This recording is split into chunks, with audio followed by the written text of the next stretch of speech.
Some bikes are built for thrills, others for style, but then there are the ones that make you wonder, what were they thinking? From overpriced underperformers to mechanical nightmares disguised as eye candy, these machines lure in buyers with flash, then burn them with regret. These are the motorcycles only dumb people buy. Number 15. KTM RC390.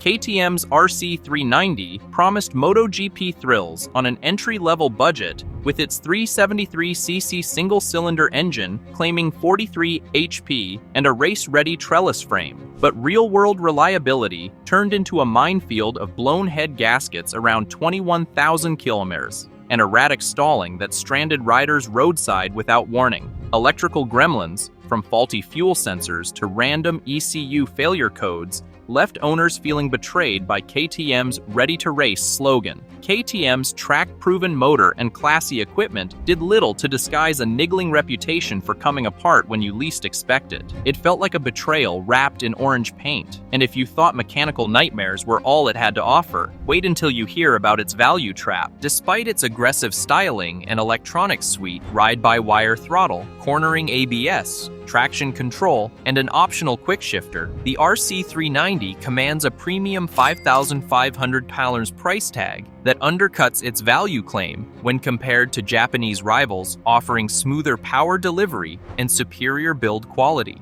KTM markets this as affordable performance, yet frequent dealer trips for warranty work obliterate any savings, transforming your garage into a KTM parts showroom. Riders felt betrayed paying premium prices only to find a bike that costs nearly as much in upkeep as a used leader-class sports bike. But this isn't even the worst of it. What it lacks in value, it more than makes up for in daily riding agony. Controls are smooth and light, but ride the RC390 any distance and you'll curse its concrete hard seat and clip-on bars that leave your wrists screaming for mercy. Real-world fuel economy averages 60-70 mpg, not the claimed 83 mpg, forcing mid-ride petrol stops that kill your momentum. Annual service bills hover around £200, with oil and filter changes costing about £20. Yet these routine checks become rituals in KTM ownership. It's like hugging a cactus in ski boots. Painful, ridiculous, and totally unavoidable. But KTM's missteps don't stop there. Our next contender makes the RC390 look downright saintly. Number 14. Yamaha YZFR6. The YZFR6's 599cc inline-4 revs to an ear-splitting 17,500 RPM, delivering razor-sharp track performance. But this obsession with top-end speed comes at a cost. Many owners report premature head gasket failures and gearbox recall issues, turning track daydreams into roadside nightmares. It's a gut punch to Yamaha's "ready for the track, built for the street" mantra. This bike shines on tarmac yet betrays its riders with brittle internals after just a few hard outings. Even the most meticulous maintenance schedules can't prevent expensive teardown jobs, leaving riders furious at a machine that promised endurance but delivered breakdowns. Yamaha's branding paints the R6 as the ultimate middleweight sport machine, yet its $12,000 MSRP buys you a bike with zero wind protection, no rider-aiding electronics like traction control, and dealer service bills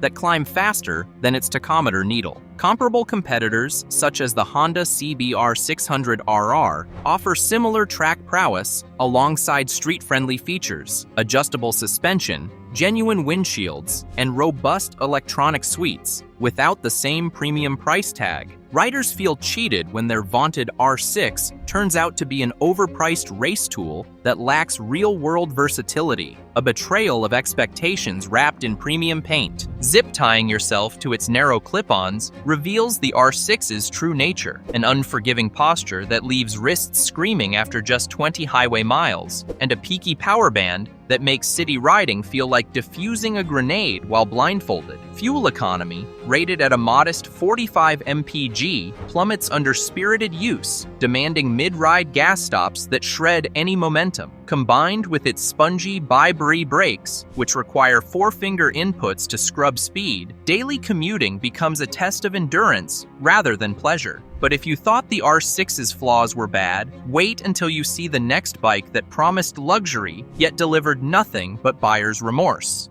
Number 13. BMW G310 GS. The G310 GS's 313C single thumper is rated at just 34 HP at 9,500 RPM and 21 lb-ft of torque at 7,500 RPM. Barely enough to feel brisk on the highway and struggle uphill. Its soft suspension may smooth out potholes, but at speed, it's so bouncy, you'll swear you're riding a pogo stick.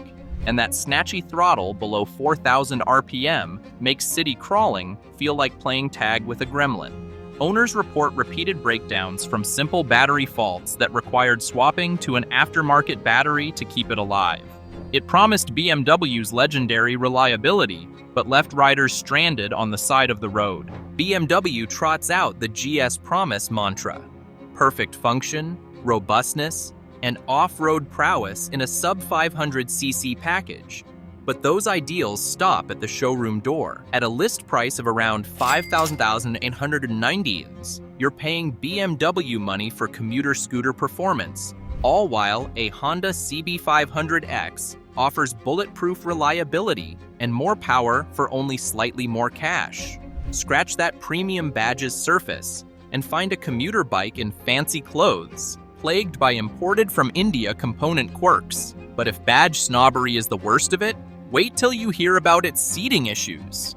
With a towering 32.9-inch seat height, it's a nightmare for anyone under 5'8" or over 6'2", forcing awkward crouches or tiptoe stops. The non-switchable ABS never lets you slide the rear in loose terrain, turning your adventure into a gridlocked parade.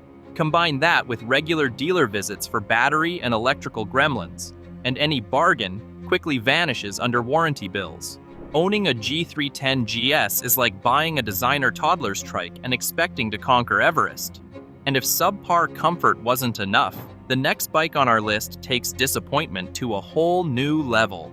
Number 12. Ducati Panagali V4. The flagship V4 engine may roar with 213 HP, but under the gloss lies a machine prone to alarming recalls and heat-induced breakdowns. In early 2025, Ducati issued a recall on certain Panagali V4s after the rear brake hose risked heat damage and sudden failure. Riders have also reported their V4s stalling in cold conditions, with batteries and oil succumbing to sub-freezing temperatures. It promised race bike reliability, but delivered roadside betrayals. And if you think safety recalls are bad, just wait until you hear about its jaw-dropping price of admission. Despite Ducati's superbike for the fortunate few marketing, ownership costs explode beyond the sticker price. A $2,000 Desmo service every 15,000 miles suddenly feels mandatory, and routine maintenance trips to the dealer undercut any feeling of savings. The 24-month unlimited mileage warranty offers little solace when annual service bills creep toward 4 figures. Owning this bike burns a hole in your wallet. But that's only the beginning of your buyer's remorse. Next up, its unforgiving ergonomics will have you questioning your very life choices. Riding the Panagali V4 on public roads is equally punishing. Heat from the Desmo Sedici Stradale engine can cook an egg on the frame near the radiator fan, and standing still at lights feels like an impromptu sauna session. Even in motion, heat wafts back onto the rider's legs and seat, making commutes unbearable. Add scant low-speed maneuverability and carbon fiber panels that burn the rider's thighs, and you've got a superbike that assaults more than it exhilarates. Riders felt scorched by more than just the engine's fury. But Ducati's follies don't end here. Brace yourself for the next bike that turns comfort into a cruel joke. Number 11. Royal Enfield Himalayan. The Himalayan's 411cc air-cooled single was sold as a rugged adventurer, yet its reliability record reads like a horror story. Corroded brake calipers, flaky paint on wheel hubs, seized swing arm bearings, and dashboard gremlins that strand riders at stoplights. It's a betrayal wrapped in retro styling. beyond the factory's thin maintenance intervals, owners have paid dealer bills for blown gaskets and injector failures just 1 mile past warranty. This little adventure bike promises the world, but often leaves you stranded in it, begging for a tow. Royal Enfield markets the Himalayan as an unbeatable value, but the truth stings. At $4,699, it undercuts rivals on paper, yet frequent trips back to the workshop destroy any savings. Despite claiming 24 HP and 23 lb-ft, it's among the slowest in its class, forcing mid-ride fuel stops that kill your momentum and spirit. Spending more on parts than you saved on purchase feels like paying for your own betrayal. In real-world riding, the narrow seat-to-peg ratio invites cramps, and the 800mm seat height turns parking lots into confidence-shredding arenas. Bombing down B roads, the Himalayan chugs along like a farm tractor, making adventure feel more like agritourism. Between its punishing ergonomics and eternal rattles, the only true adventure is enduring ownership. And if you think this slow, leaky relic is bad, wait until you see the next bike that actually sets dealers begging for buyers. Number 10. Honda CBR650R. The premium blunder only a genius would avoid. The CBR650R's 649cc inline-4 engine delivers smooth power but betrays riders with jarring vibrations around 6,000 RPM. A disappointing reminder that Honda's refined promise can feel rough in real life. Owners also report odd throttle hesitation and inconsistent fueling under hard acceleration, turning spirited rides into bouts of frustration. A mid-trip stall at a busy intersection isn't just inconvenient, it's downright dangerous. Even Honda loyalists felt betrayed by a bike that claimed racer DNA but sputtered when the pace picked up. Despite being marketed as a premium middleweight sport bike, the CBR650R carries a price tag nearly matching rivals with superior performance. In India, it lists at $11,000, more than a Triumph Daytona 660 and Kawasaki ZX4RR, yet it lacks the cutting-edge handling and top-end thrust offered by those competitors. Tupspeed even hailed it as value for money, but frequent dealer visits for warranty bolt tightening and throttle sensor resets erase any savings. Paying top dollar for average thrills feels like a punch to the gut. Real-world comfort is another letdown. Tall riders cramp up thanks to the aggressive clip-on bars and narrow seats, making even a short commute feel like a punishment session. Early owners needed to adjust levers, chain tension, and switch positions within the first few hundred miles. Hardly ready to ride. It's like buying a sleek tuxedo that chafes every time you sit down. And if you thought Honda's tremor-inducing misfires were bad, wait till the next bike on our list promises a revolution, only to collapse under its own hype. Number 9. Hyosung GT250R. Hyosung GT250R is what we would describe as the two-wheeled moron magnet. At first glance, the Hyosung GT250R dazzles with its aggressive styling and big bike presence. However, beneath the surface lies a machine plagued by reliability issues. Owners have reported frequent problems, such as difficulty finding neutral, faulty kickstand sensors, and inconsistent fuel injection systems. One rider recounted a harrowing experience where the bike lurched forward unexpectedly due to a malfunctioning kickstand sensor. Another common complaint is the bike's electrical system, which often fails in wet conditions, leading to erratic behavior. It's a betrayal to riders who expect reliability from their motorcycles. Despite its premium price tag, the GT250R falls short in delivering value. The bike lacks features that are standard in competitors, such as ABS and a 6-speed gearbox. Its air, oil-cooled engine and 5-speed transmission feel outdated compared to rival models' liquid-cooled 6-speed setups. Moreover, the GT250R's performance doesn't match its sporty appearance. The bike struggles with acceleration and has a top speed that leaves thrill seekers wanting more. The disconnect between its aggressive look and underwhelming performance disappoints riders seeking style and substance. In real-world riding conditions, the GT250R's shortcomings become even more apparent. Its heavy weight and long wheelbase make maneuvering through city traffic a chore, and the aggressive riding position can lead to discomfort during longer rides. The bike's poor fuel efficiency and high maintenance costs further diminish its appeal. One owner noted that the bike's battery often drained quickly, requiring frequent replacements.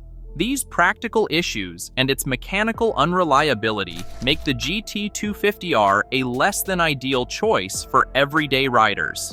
And if you thought this moron magnet's sketchy reliability and steep price tag, still untested by time, were enough to scare you off, wait till the next bike promises a revolution, only to leave riders stranded with a dead battery. Be honest, would you take one of these if it was half price, or would you still walk away? Let us know in the comments. We're keeping score. Number 8. Victory Vision. When you want a spaceship, but settle for a sofa on wheels. With its futuristic design and massive 1731cc V-twin engine, the Victory Vision aimed to redefine touring motorcycles. However, its performance often left riders underwhelmed. The bike's substantial weight and size made it cumbersome, especially at low speeds, leading to handling challenges. Some riders reported that the engine felt underpowered for its size, struggling to deliver the expected performance punch. It's like strapping a jet engine to a cruise ship, impressive in theory, but sluggish in practice. Beyond performance, the Victory Vision's value proposition raised eyebrows. Despite its premium price tag, the bike didn't offer significant advantages over established competitors. The unique design, while distinctive, wasn't to everyone's taste, potentially limiting its appeal. Moreover, with Victory ceasing operations in 2017, concerns about long-term support and parts availability have grown, affecting resale values. Investing in a bike with uncertain future support feels like buying a ticket to a show that's already ended. Ownership experiences further highlighted challenges. Some riders faced issues with the bike's electronics and found the maintenance requirements demanding. The limited dealer network compounded these problems, making service and repairs more cumbersome. Riding the Victory Vision became less about the journey and more about navigating its quirks. But if you thought this two-wheeled spaceship was a questionable decision, wait until you see the next bike. It ditched the bulk for innovation and ended up reinventing failure. Number 7. Suzuki's B King. Suzuki B King is the muscle bike that skipped leg day. It was envisioned as a powerhouse, boasting a Hayabusa-derived 1340cc engine, delivering a claimed 181 horsepower. However, its substantial weight of approximately 235 kilograms made it feel cumbersome, especially in corners, undermining its performance credentials. The bike's aggressive styling, particularly the large underseat exhausts, polarized opinions, with some riders finding them more cartoonish than appealing. While the B King offered impressive straight-line speed, its handling and design choices left many enthusiasts feeling it didn't live up to its potential. Beyond performance, the B King's branding and value proposition were points of contention. Initially showcased as a supercharged concept, the production model lacked this feature, leading to disappointment among fans who felt Suzuki had overpromised and underdelivered. The bike's high price point, combined with its unconventional aesthetics, made it a tough sell in a market that was beginning to favor more refined and versatile naked bikes. This mismatch between expectation and reality left many feeling that the B King was more of a marketing misstep than a groundbreaking machine. In real-world usage, the B King presented practical challenges. Its fuel tank capacity of 16.5 liters limited its range, making it less suitable for long-distance rides. The bike's size and weight also made it less agile in urban settings, and its unique components meant that aftermarket support was limited, complicating maintenance and customization. For many, the B King was a bike that looked impressive on paper, but proved less accommodating in everyday scenarios. But if you think this overbuilt beast was a bad idea, the next bike thought it could reinvent the future of commuting. and face-planted into the past. Number 6. CanAm Spider. On paper, the CanAm Spider seems like a revolutionary ride. 3 wheels, futuristic design, and a promise of motorcycle thrills with added stability. However, many owners report a different reality. Frequent issues like false error codes, leaking radiators, and complex electronics have plagued riders. One rider likened the experience to steering a school bus with a broken wheel, highlighting the disconnect between expectation and reality. Beyond performance woes, the Spider's branding as a high-tech, user-friendly machine falls short. Maintenance is notoriously challenging. Even routine tasks like oil changes can require removing significant bodywork. The cost of ownership escalates quickly, with specialized parts and limited dealer networks adding to the frustration. It's a bitter pill for those who bought into the hype, expecting innovation, but receiving inconvenience. In real-world riding, the Spider's unique design presents challenges. Its wide stance makes navigating tight spaces cumbersome, and the lack of lean in turns can feel unnatural to seasoned motorcyclists. The ride quality suffers on uneven roads, delivering a jarring experience that contradicts its touring aspirations. For many, the Spider represents a costly lesson in marketing versus reality. And if you thought this trike was a misstep, just wait until you see the next overpriced oddity that had dealers practically giving them away. Number 5. HarleyDavidson FXDR 114. Let's talk about the HarleyDavidson FXDR 114. A bike that promised muscle and performance, but delivered more bark than bite. Harley hyped this thing up as a drag strip-ready power cruiser. But when push came to shove, the FXDR's 114 CI Milwaukee 8 engine felt underwhelming for the price tag. Sure, it sounded mean, but with its excessive weight and average acceleration, it couldn't outrun a sneeze in a windstorm. And don't even ask about cornering, unless you're into scraping pegs on every mild turn. It's frustrating when a bike looks like a beast, but rides like a bloated pretender. Now, let's talk about value, or the lack of it. Harley tried to sell this as a premium performance machine, but with a price pushing $22,000, buyers quickly realized they were paying for flashy looks and not much else. The FXDR was supposed to bring new blood into the Harley scene, but instead, it just left a lot of owners with buyer's remorse. It feels like betrayal when a brand you trust gives you style over substance. And then there's the real-world ownership headache. That big rear tire looks cool, rides awful. Tight U-turns feel like a workout, and parking lot maneuvers are straight-up gym class. Plus, limited customization options made it a tough sell to Harley's core crowd, and resale value tanked faster than your confidence at a track day. Riding one feels like dating someone hot who won't stop talking about themselves.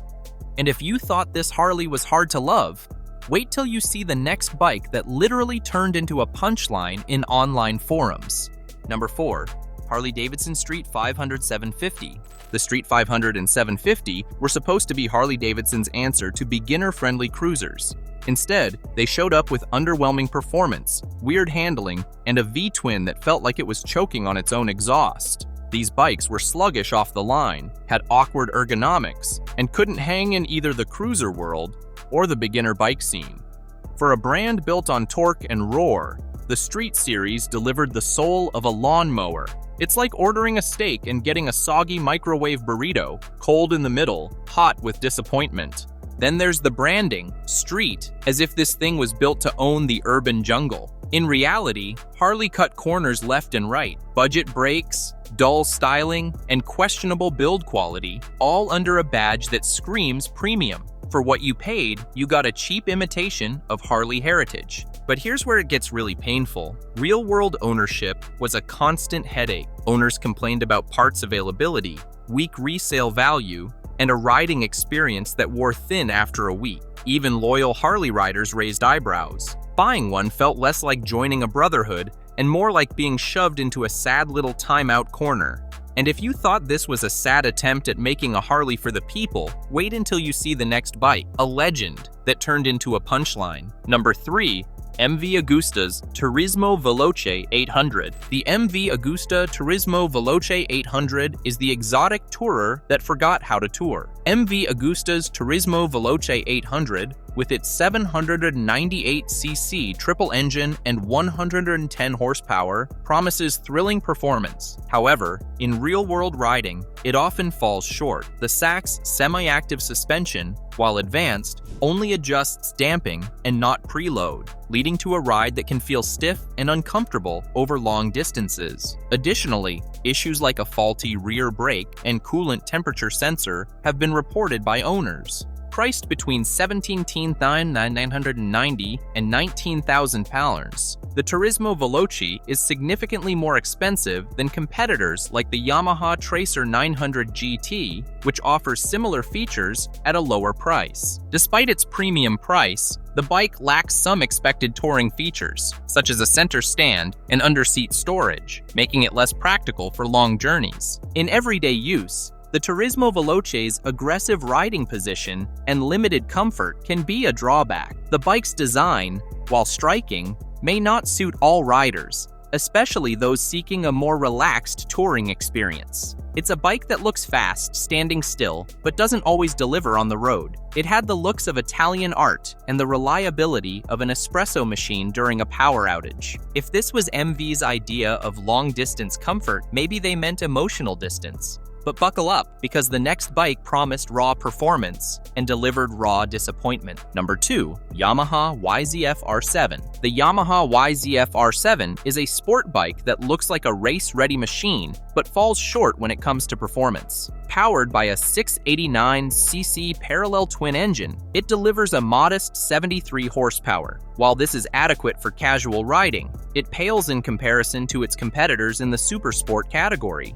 Riders have reported that the bike's power delivery is smooth, but lacks the aggressive punch expected from a sport bike of its appearance. Despite its sporty aesthetics, the R7's components are more budget-friendly than one might expect. The suspension and brakes are sourced from Yamaha's MT-07, a naked bike, which doesn't quite match the performance demands of a fully fared sport bike. This mismatch has led to criticism regarding the bike's value proposition, especially when considering its price point. Some enthusiasts feel that Yamaha's branding is misleading, as the R7's design suggests a higher performance level than what it actually delivers. Yamaha slapped R on a commuter bike and called it a day. In everyday riding, the R7's aggressive riding position can be uncomfortable for some. The clip-on handlebars and rear-set foot pegs place the rider in a crouched posture, which may lead to fatigue during longer rides. Additionally, the bike's weight distribution and handling characteristics may not be ideal for novice riders. Some have likened riding the R7 to trying to race a sports car on a go-kart track. Looks fast, but doesn't quite perform as expected. If you think the R7 is underwhelming, wait until you hear about the next bike on our list, which has been described as a budget Ducati, but not in a good way. Number 1. Ducati Multistrada V4. Ducati's Multistrada V4 boasts a 1,158cc V4 Gran Turismo engine, delivering 170 horsepower at 10,750 RPM and 91 lb-ft of torque at 9,000 RPM. While these figures suggest high performance, the bike's real-world application tells a different story. Despite its adventure branding, the Multistrada V4's substantial weight of approximately 529 pounds and its road-biased 19-inch front and 17-inch rear wheels limit its off-road capabilities. Riders seeking genuine off-road experiences may find the bike's handling and maneuverability lacking on rugged terrains. Priced starting at $19,995, with higher-end variants like the V4S reaching $28,305. The Multistrada V4 positions itself in the premium segment. However, some riders feel that the technology and features offered do not justify the steep price tag. In a market where competitors provide advanced tech at more accessible prices, the Multistrada V4's value proposition comes into question. This disparity between cost and perceived value can lead to buyer dissatisfaction. Buying this over a Yamaha Tenere 700 is like trading a Swiss Army knife for a butter knife. Fuel efficiency is another area where the Multistrada V4 falls short. With an ARAI certified mileage of approximately 35 mpg, the bike's fuel consumption is higher than many of its competitors. This, combined with its limited off-road prowess, makes it less practical for long-distance adventures. Riders seeking a versatile and efficient adventure bike might find the Multistrada V4's offerings underwhelming. Alright, you've seen the worst of the worst. Now here's the question. You're in charge of saving just one of these bikes from motorcycle purgatory. Which one gets a second chance? Drop your pick in the comments below.